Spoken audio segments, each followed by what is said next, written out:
All right, we had some technical difficulties, not exactly sure what happened, but got kicked off. So we'll just kind of pick up where we left off with the fact that Jesus is tabernacling amongst us and dwelling amongst us, whereas before he's in that restricted access to the most holy place with one man once a year,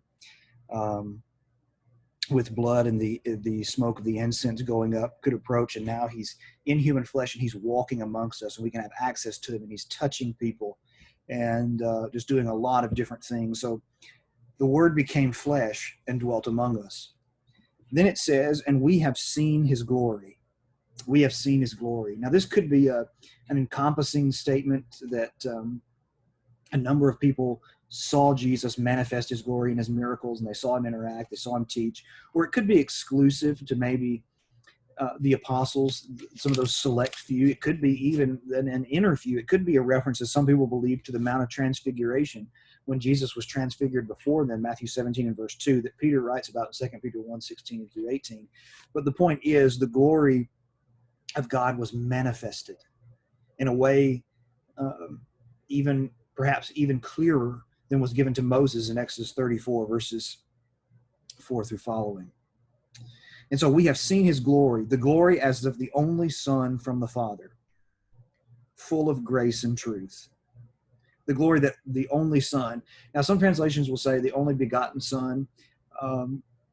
The idea behind it is unique, or the only one of its kind. You see, God has many sons in one sense, and only one Son in another sense. You understand? The only one of his kind. Jesus is the only Son of his kind. Okay? He is God. Whereas we are sons, Hebrews 2, bringing many sons unto glory. We are sons by the work of Jesus. And so he has many sons and daughters, but he has one unique son, Jesus. And the rest of us are all sons and daughters because of Jesus. And so the only Son from the Father, full of grace and truth. That is, Jesus is the fullest expression of grace and truth. He offers the fullest expression of grace because in him, all the things before him pointed to him. All the sacrifices pointed to him because those sacrifices, Hebrews 10, could not do what his blood could, his sacrifice could. And so he's the fullest expression of grace, and he's the fullest expression of truth. He's the fulfillment of all of those things under the law, Matthew 5, 17 and 18. He's the one to whom they were all pointing. He's the one who brought the fullness of truth. He brought about the full picture of everything that was going to take place. And so he's full of grace and truth. Then he turns to John again in verse 15. He says, and John bore witness about him and cried out, this was he of whom I said, he comes after me. He who comes after me ranks before me. That is the one who's going to follow me. I'm preparing the way. He ranks before me. He's more important than I am, because he was before me. I want you to think about this. When you go and you look at Luke chapter 1, you study the chronology, we learn that John the Baptist was actually 6 months older than Jesus when it comes to birth and age and chronology, as far as the earth is concerned. And so he was before me. He's referencing the sense that he is eternal as we go back to verse 1. He's the eternal God. So verse 16, he says, for from his fullness, this fullness that comes, as we see, he was full of grace and truth, verse 14, from his fullness we have all received grace upon grace. Now, it can be somewhat of a tough phrase here.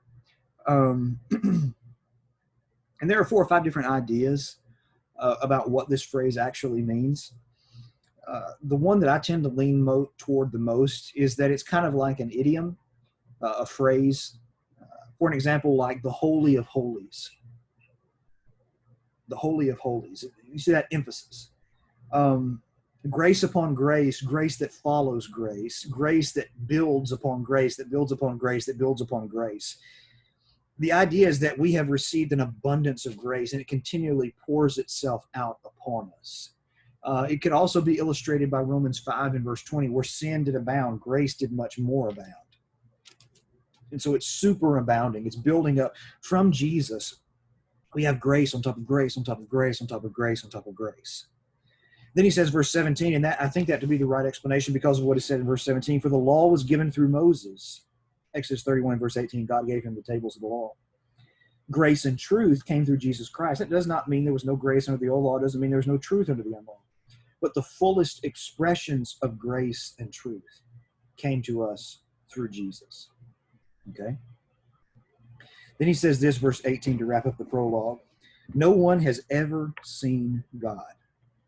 Jesus will say, except me. John 6 and verse 46. Exodus 33 and verse 20, Moses said, I want to see your glory. And God said, you can't, because it would kill you. No one can see my face and live. No one has ever seen God. The only God who is at the Father's side. The only God who is at the Father's side is who? Jesus, the Word. The phrase translated, who is at the Father's side in the ESV, the best translation is literally in the bosom of the Father. The resting upon the shoulder, the closeness. For example, John 13 verse 23, the disciple whom Jesus loved is reclining upon his shoulder in his bosom. Or in Luke 16 verse 22, when the beggar Lazarus dies, he is carried by angels into Abraham's bosom. Okay? So the one who is at the Father's side, the one who has that intimate relationship, that intimate connection with him, as was said, the Word was with God, that face-to-face, this intimate connection.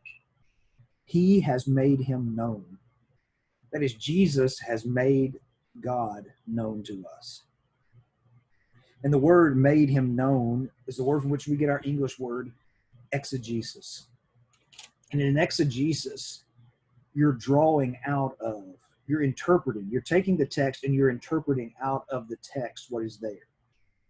And so Jesus is the, quote, interpretation. He's the exegesis of God.